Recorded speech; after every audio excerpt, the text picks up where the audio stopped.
जय हिंद दोस्तों। तो आज 19 मार्च का रेलवे का जो एनटीपीसी का पेपर हुआ है उसमें जो भी प्रश्न आए हैं जीएस से मैं उसको मैं हल करा रहा हूं। तो आप देखिए पहला क्वेश्चन रेलवे एनटीपीसी में क्या पूछा गया है, देखते हैं। भारतीय संविधान के किस अनुच्छेद में राज्यपाल के कार्यकाल यानी पदावधि के बारे में बताया गया है। तो याद रखेंगे अगर राज्यपाल का पद होता तो 153 हो जाता, लेकिन पदावधि कार्यकाल के बारे में याद रखेंगे अनुच्छेद 156 में बताया गया है। ऐसे ही राष्ट्रपति का पूछ सकते तो राष्ट्रपति का कार्यकाल अनुच्छेद 56 में बताया गया है, जबकि राष्ट्रपति का पद जो है वो अनुच्छेद 53 में है। ठीक है, याद रखेंगे।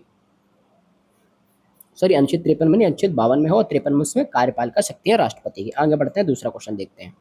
दूसरा क्वेश्चन क्या पूछा गया है कि पंडित जवाहरलाल नेहरू ने किसे आधुनिक भारत का मंदिर कहा। एक 10th लेवल का क्वेश्चन है कि आधुनिक भारत का मंदिर पंडित नेहरू ने किसे कहा था। तो वो कहा था बांध और बहुउद्देशीय परियोजनाओं को। ठीक है, याद रखेंगे, बांध और बहुउद्देशीय परियोजनाओं को कहा था।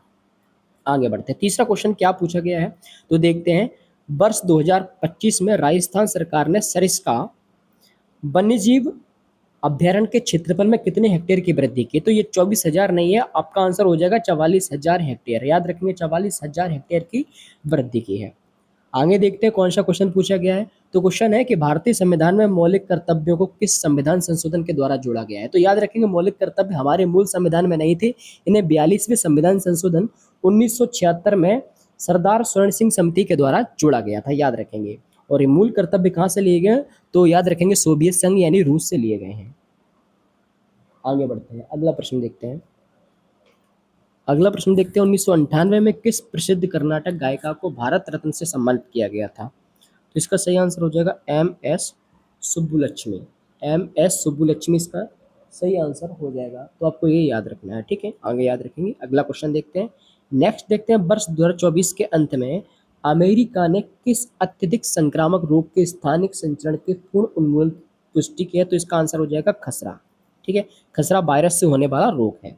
आगे बढ़ते हैं, देखते हैं आगे क्वेश्चन क्या पूछा है। तो क्वेश्चन पूछा गया है परमाणु ऊर्जा संयंत्र से। तो परमाणु ऊर्जा संयंत्र भी आप याद रखेंगे भारत के किस राज्य में है। कुडनकुलम तो ये तमिलनाडु में। जैसे कि रावत भाटा पूछा जाए तो राजस्थान में है। ठीक है, नरोरा पूछे जाए तो उत्तर प्रदेश में। तो आपको याद रखना है इनको, ठीक है, याद रख लेंगे। आगे देखते हैं, अगला क्वेश्चन पूछा गया है संविधान संशोधन से। तो भारतीय संविधान का 101वां संविधान संशोधन, तो याद रखेंगे वो है वस्तु एवं सेवा कर से। बाकी अगर 100वां होता तो वो हो जाता भारत बांग्लादेश सीमा समझौता, वो 100वां संविधान संशोधन है। ठीक है, जीएसटी से संबंधित है 101वां संविधान संशोधन। आगे देखते हैं अगला, और ये भी याद रखेंगे जीएसटी लागू किया 1 जुलाई 2017 को। तो जीएसटी डे जो है 1 जुलाई है। ठीक है, आगे बढ़ते हैं। नेक्स्ट क्वेश्चन है, राष्ट्रीय विधिक सेवा प्राधिकरण का गठन कब किया गया। तो आंसर हो जाएगा 1995। ठीक है, आगे बढ़ते हैं। नेक्स्ट प्रश्न देखते हैं कि निम्नलिखित में से किसने ब्लू वाटर पॉलिसी। तो याद रखेंगे हम फ्रांसिस्को डी एल्मेडा पुर्तगाल, जो पुर्तगाली गवर्नर था, उसने ब्लू वाटर पॉलिसी चलाई थी। आगे बढ़ते हैं, और नेक्स्ट क्वेश्चन क्या है। गुजरात के पोरबंदर से दिसंबर 2025 को मस्कट पहुंचने वाला भारतीय नौसैनिक स्टिच सेलिंग पोत कौन सा है। तो याद रखेंगे INSV कौंडिन्य है, ये आप याद रखेंगे। अगला प्रश्न देखते हैं। नेक्स्ट, भारत में काम करने वाले भारतीयों द्वारा वित्त वर्ष 2025 में कितना धन स्वदेश भेजा गया। तो याद रखेंगे 135.46 बिलियन। नेक्स्ट प्रश्न देखते हैं। तो जुलाई 1911 में भारतीय रुपये का कितना प्रतिशत अवमूल्यन किया गया। तो इसका आंसर हो जाएगा 18 से 20%।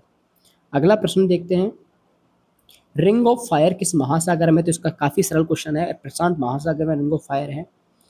आगे बढ़ते हैं, नेक्स्ट क्वेश्चन है, बहराम जी मालावारी मुख्य रूप से किस सुधार आंदोलन से जुड़े थे। तो इसका आंसर हो जाएगा सम्मति आयु अधिनियम। ठीक है, उनके प्रयासों से ही 1891 का अधिनियम पारित हुआ, जिसने लड़कियों का विवाह की न्यूनतम आयु 10 वर्ष से बढ़ाकर 12 वर्ष कर दी। अगला प्रश्न है, असम और कर्नाटक की मुख्य बागवानी फसलें कौन सी है। तो चाय असम की और कॉफी कर्नाटक की हो जाती है आंसर। अगला प्रश्न देखते हैं, वह कौन सा लेंस है जो मुख्य अक्ष के समांतर आने वाली प्रकाश की किरणों को एक बिंदु पर अभिसरित कर देता है इकट्ठा। तो वो आपका आंसर आ जाएगा उत्तर लेंस। ठीक है, आगे देखते हैं अगला प्रश्न क्या है।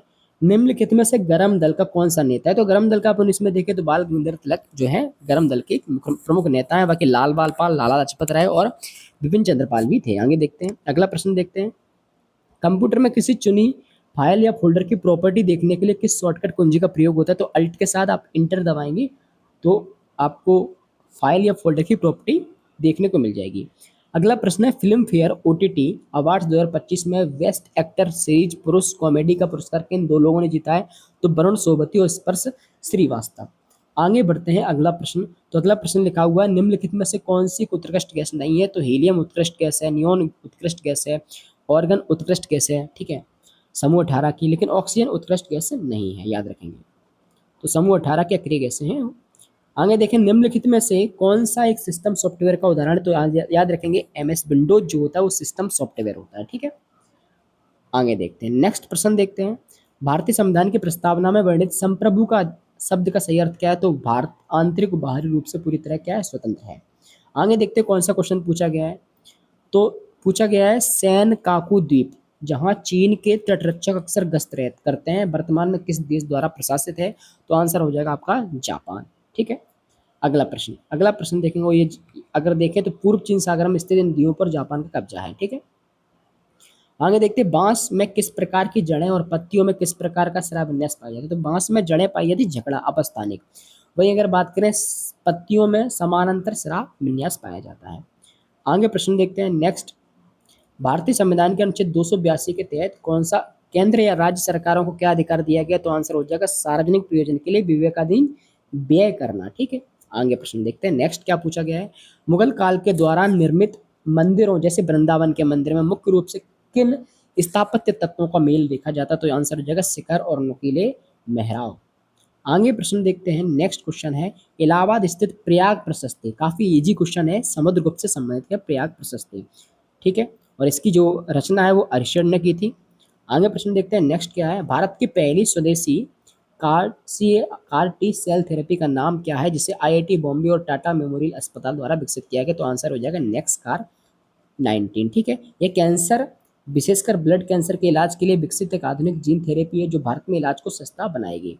आगे देखते हैं, नेक्स्ट क्वेश्चन है, हाल ही में सर्वोच्च न्यायालय ने किस पर्वत श्रृंखला में नए खनन पट्टों के आवंटन पर अंतरिम रोक लगाई है? तो आंसर हो जाएगा अरावली पर्वतमाला, ठीक है।